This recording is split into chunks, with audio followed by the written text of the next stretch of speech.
What's up, everybody? Happy Friday. Hope all you're having a great day so far. Getting into this episode of GH. That scene today with Maxie and Nina and Sasha, that scene today proved what I already know. It confirmed it. Maxie should be editor-in-chief of Crimson. Her idea was brilliant. It was strictly brilliant. Because they're looking for somebody for the cover of their next issue of Crimson. Because apparently they can't find anybody to be a part of the next cover, the next issue. Because everybody, all the big names are pretty much booked up. So Maxie had a brilliant idea of putting Ava on the cover. Soon as Maxie mentioned Ava, I knew why she wanted Ava on the cover. I knew it. And I also knew Nina was going to be against it, of course.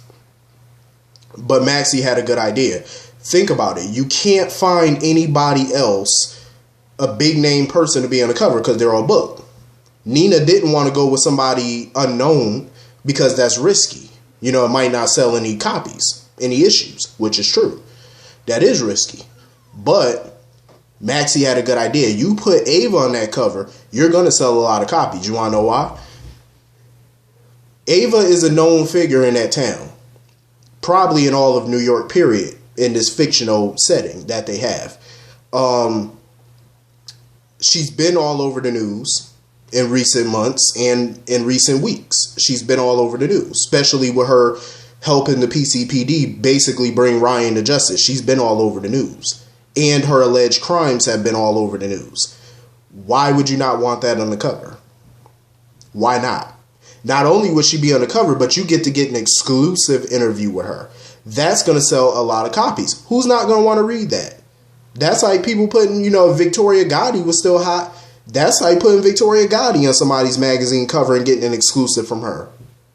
I would read it because I'm a big fan of Victoria Gotti and John Gotti and them, the Mafia.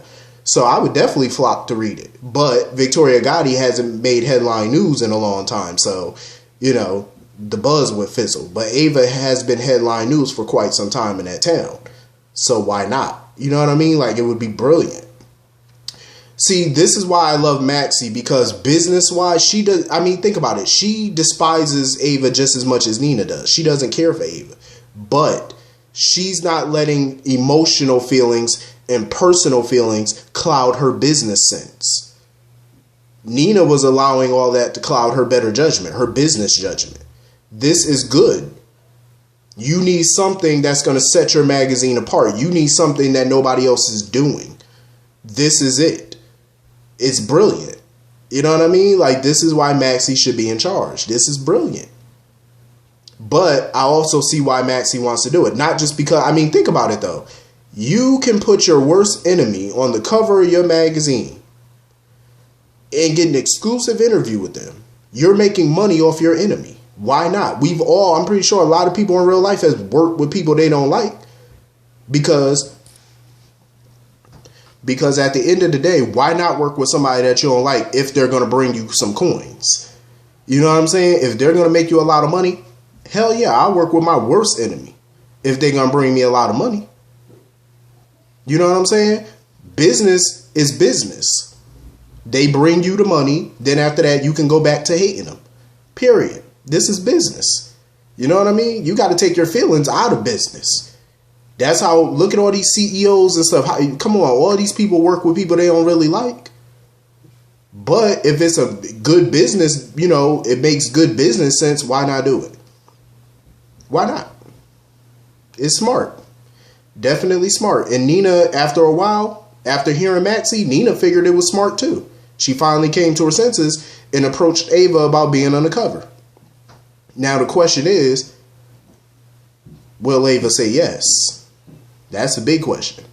But I also understand the other reason why Maxie wants her on the cover in an exclusive interview. Like she told Nina, their fans are not stupid. They're going to see right through Ava. Because you know how Ava is. She's going to try to make herself seem like a heroine and this, that, and the third. But like Maxie said, their fans are not stupid. They know how Ava is. If you read the news and stuff, then you know Ava's history. But I also think this is going to backfire on Maxie a little bit. as far as like trying to get the people against Ava, but making a lot of money off of her in the process. Ava has a gift for gab. She knows how to spend something in her, in her favor. She definitely knows how to do that. You know what I mean? So you never know. She might come out smelling like a rose on this one. You never know. I mean, look at her Nurses Ball performances and stuff. I mean, she's been getting applauses for those. You know what I mean? Like, come on, she knows how to spend something. She might as well work in PR. So anyway, moving on from that. I did like the scene with Jax and Carly. Partly. Them rallying together, trying to figure out how to best help their daughter and stuff like that. And I did like the surfboard that he bought her and stuff. When I see Jax, he bought the surfboard for Jocelyn. When I see Jax and Carly together, it reminds me so much of happier times with them when they were married. But then I start thinking of all the bad times, and I'm like, yeah, don't go down that road again. What annoyed me about Carly is that she keeps trying to keep the peace between Sonny and Jax. Jax is back in town for his child. That's who he's back. He's back in town for her. He's not thinking about Sonny. He's not worried about Sonny. Sonny's a non-factor right about now for him. It's not about him. This is about how to better help his child. And that's all he's trying to do. So Carly ended up going to her doctor's appointment to do her tests and stuff. Why is it that every time Carly has a doctor's appointment, Sonny ain't never there? I think Sonny's only been to maybe one doctor's appointment, and I think that was in the very beginning stages of her pregnancy. I think he only went to one. Other than that, he hasn't gone to any of her appointments. Like, what husband or baby father, for that matter, is not going to their significant other, spouse's baby mama doctor's appointments? Wouldn't you want to be up to date on what's going on, especially when it's a high-risk pregnancy? When it's a high-risk pregnancy, you should be at every appointment with your wife. Everything. You should always be at the appointment. Even if it's not high risk, you should always be at every appointment. You should want to know what's going on with your child. See the sonogram, hear the heartbeat. You know what I mean? Like, you should want to know every detail of what's going on with this pregnancy. He hasn't been at one doctor's appointment. I'm like, really? That, to me, shows that he's not supportive of this child. He's not supportive of his wife. I mean, we all know Sonny don't want no more kids. We know that. But at the end of the day, like it or not, you're having another child. There's nothing you can do about it now. You know what I mean? You should have did something about it months ago when y'all was in that hotel room.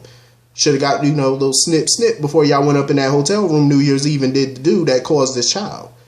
You know what I mean? Like, that's what you should have did. You should have took extra precaution, which he chose not to do. So, like it or not, you're having another child.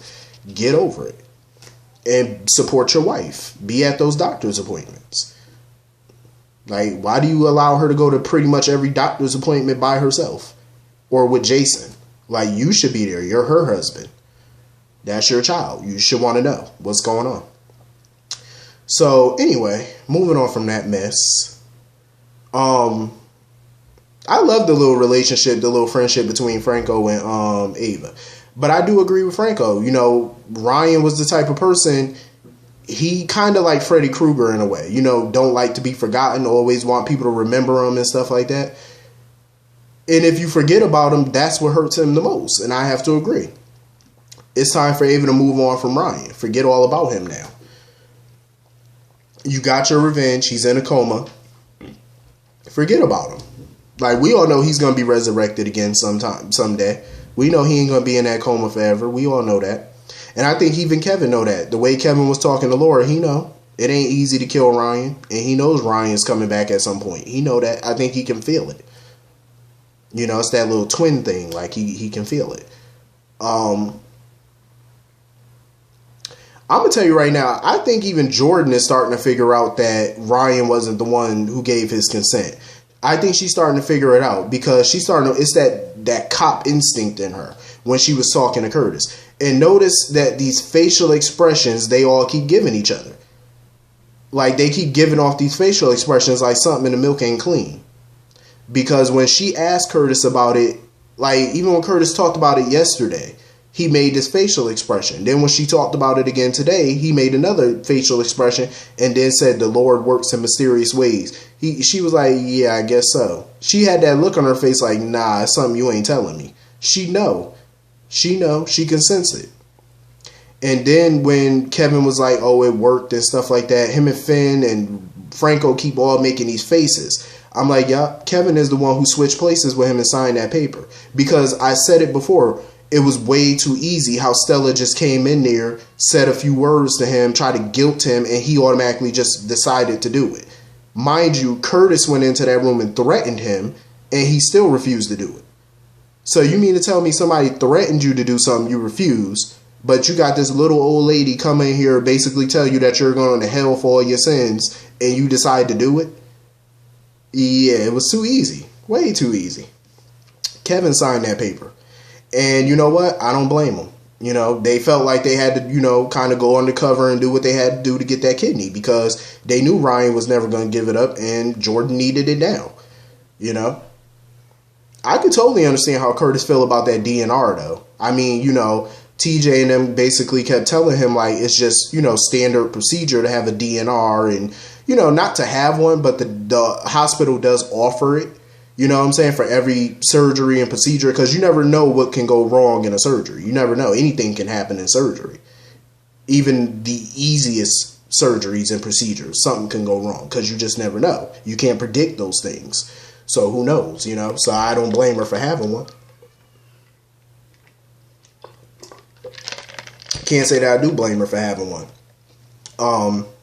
She just wanted to be ready just in case she ever went into a vegetative state or something like that.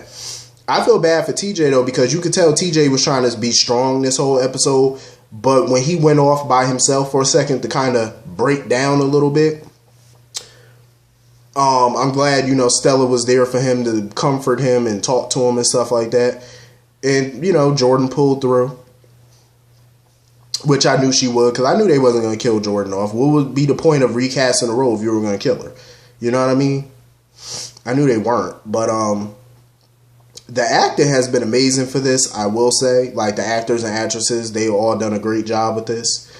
But hopefully we see where they go with this next. Like, when she'll be able to come back to work. If she's coming back to work. I wonder what's going to happen with Jordan and the PCPD. I don't know. I just get this sense that maybe she's going to be replaced. As much as, you know, Laura said that she was going to bring an interim commissioner in, I just get that vibe like she might be replaced. You know what I mean? Like, or maybe she will decide not to come back or something. Who knows? So anyway, I did love that final scene when they was wheeling Ryan out of the room to bring him to Pettinville and stuff. And Finn and everybody was standing around looking and all that, and they kept making these faces and stuff. And that little doom and gloom music was playing in the background. That was a nice way to end the show. I will say that. I actually enjoyed that part. So anyway, I do like the chemistry between Michael and Sasha. I do. You know, and they were talking about him, you know, the two of them going to Napa Valley and stuff. It's kind of funny because the other day, I was actually in the country. I had left the city for a while and went to the countryside. And we had passed by this vineyard. And they had the horses on the other side and stuff like that. It was a really nice vineyard. Beautiful area. The countryside is, I love being in the countryside. For me, I would never want to live in the country. I don't want to live in no country. But I do like visiting it, especially on nice sunny days and stuff like that, because it's gorgeous out there during that time. Especially this time of year, it's gorgeous. And they be having all the horses out there and the cows, and it be looking magnificent. The vineyard is beautiful out there. So we had went to the vineyard and stuff. It was beautiful. I can't wait to go again. I can't wait for the end of this month to go to New York. I'm going on a party boat in New York at the end of this month for a friend's birthday party. It's going to be amazing. I can't wait. I got my outfit already. It's going to be amazing. But anyway, Michael and Sasha were talking about going to this vineyard. I like the chemistry between them. I really do. I think they look good together. It's going to, I mean, I wonder what's going to happen when the whole truth about her not being Sasha's daughter comes out. And what's going to happen with that, like how Michael's feelings may change and stuff like that. I mean, who knows what he's going to do. Because, you know, he gets tired of being with damaged women. You know, women who keep secrets and stuff. So who knows what his response is going to be to it. But for now, feeling them as a potential couple, even though, you know, they're just enjoying each other's company right now. I like it. And these fools are sitting there talking about going to a nude beach. I said, wow. I've never in my life been to a nude beach. I probably wouldn't go. I don't know. Maybe. I don't know. I've never been to one per se, but I've heard about them. Never been to one, but it seemed a little kinky to me. But you know what? I'm happy for them. You know, they got to do what they got to do. But anyway, this wasn't too bad of an episode, though. I enjoyed it. Hit the comment section. Let me know what y'all thought about today's episode. I will see you all Monday. Have a great weekend. Peace.